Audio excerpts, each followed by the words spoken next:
ሰላም ክብራት ዓዘብቲ አርቤል ቲቪ ኢንተርቴይንመንት ከም ያለኹም ንሎምን በአር እዋናውን አገዳስን ዝበልክዎ አርእስቲ ሒዘልኩም መጽ ኣለኹ ኣብዚ ሕጂ እዋን ብፍላይ ኣብ ጀርመን ኣስቤዛ ኹን ወላ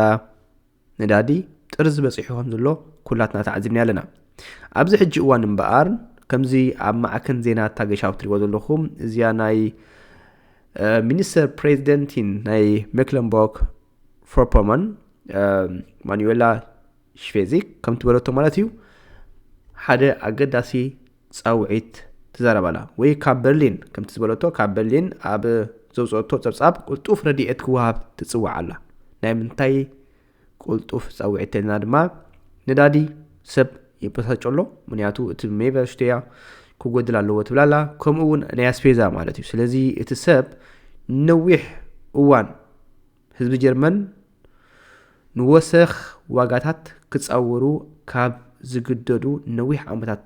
ኣውፂሮም ኣለዎ ትብል እዚ ክበሃል ከሎ ኣብ ናይ ውግእ ዩክሬን ሩስላን ካብ ዝተሓዘ ሕጂ እውን ነዳዲ ኣብ ናይ ኢራን ውግእ ካብ ዝጅምር ነዳዲ ብቁልጡፍ ይውስኽ ኣሎ ስለዚ በዓል ጣልያን ይኹን ወላ ካልእ ሃገራት ኣብ ናይ ቀረጽ ጎደል ይገብራ ኣለዋ ኣብ ጀርመን ግን ክሳብ ሕጂ ዝኾነ ነገር የለን ስለዚ ብዛዕባ ዝርእሲ እዚኣ ናብ መንግስቲ ጀርመን ጻውዒት ናብ መንግስቲ ፌደራል ስጉምቲ ክወስድ ጻውዒት ትገብር ዘላ ስለዚ ብጣዕሚ ኣገዳሲ እዩ ክሳብ ሕጂ ዝኸይ ዘሎ ኣብ ጀርመን ኣስቤዛ ኹን ወላ ቁጠባ ሕማቕ እንዳኾነ እቲ ህዝቢ ይህሰሎ ምክንያቱ ወርሓዊ ኣታዊታትና ንሪኦ ኣለና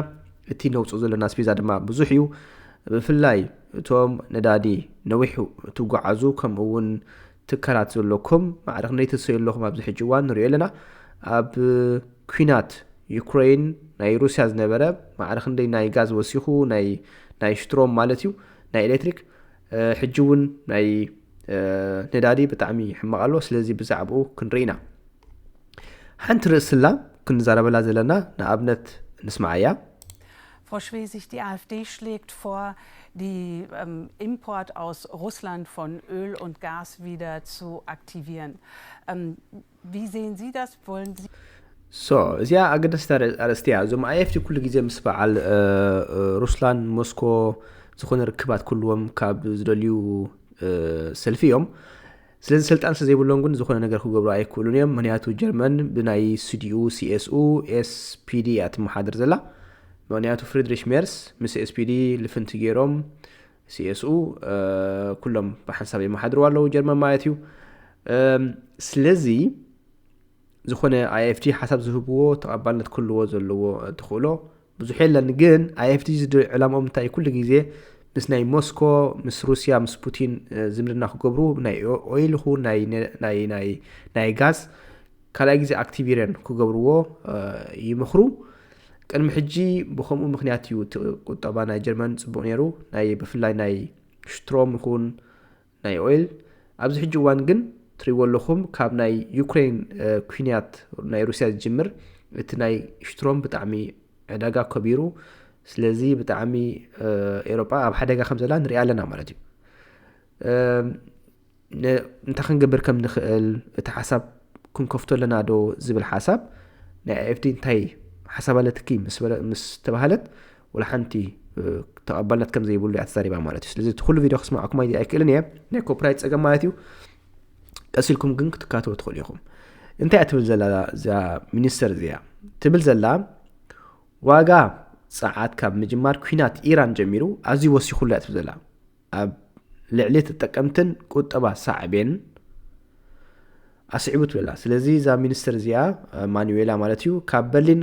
ኣብ ዘውፅኦቶ ጸብጻብ ቁልጡፍ ረድኤት ክወሃብ ትፅዋዓላ ስለዚ መንግስቲ ጀርመን ወይ እቲ ፌደራል ክሰምዓ ክእል ድዩ ኣይክእልን ዘሎ ሕቶ ምክንያቱ ሚኒስተር ምዃነ ኩሉ ግዜ ሓሳብ ተቐባልነት ክወሃብ ናይ ግድን እዩ ምክንያቱ ናይ ነዳዲ ንሕራ ምፅኢኻ ህዝቢ ጀርመን ብጣዕሚ ኣብ ቃንዛ ኣሎ ወላ ናይ ኣስቤዛ ይኹን ስለዚ ተሰማዕነት ኩሉ ናይ ግድን እዩ እንተሪእና ናይ ጣልያን እቲ ናይ ቀረፅ ናይ ነዳዲ ናይ ሽፕሪትስ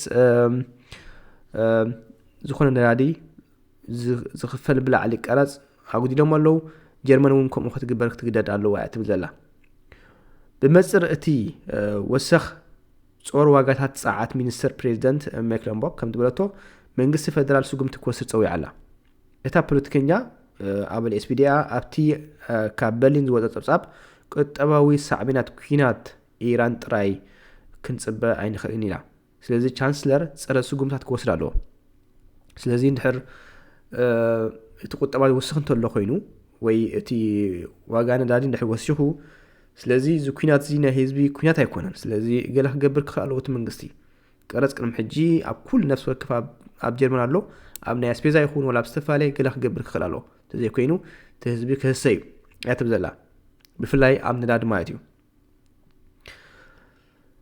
ስለዚ ትብዘላ ቁጠባዊ ሳዕቤናት ኩናት ኢራን ጥራይ ክንጽባ ኣይንኽእልና ስለዚ ዝኾነ ክሳብ ንሱ ፍታሕ ዘይተወሃበ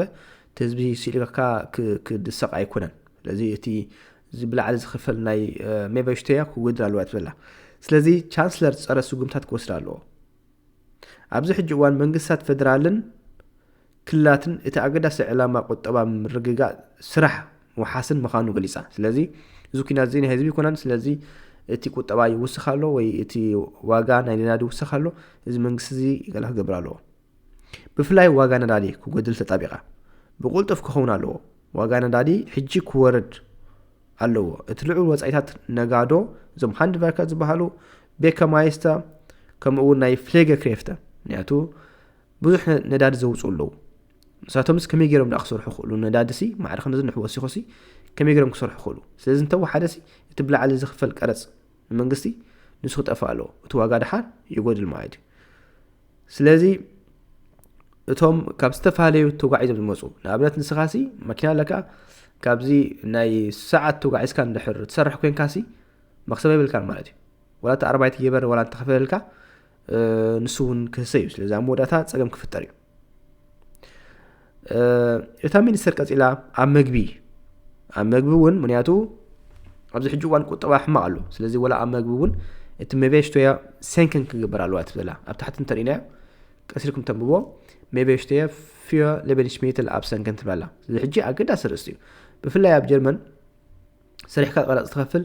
ክትገዝእ ከለካ ቀረፅ ትኸፍል እዚ መናብሮ ይኮነን ሓቂ ዘረባ ስለዚ ማዕርኽኒ ይሓስቦ ይሓስዩ ነቲ ህዝቢ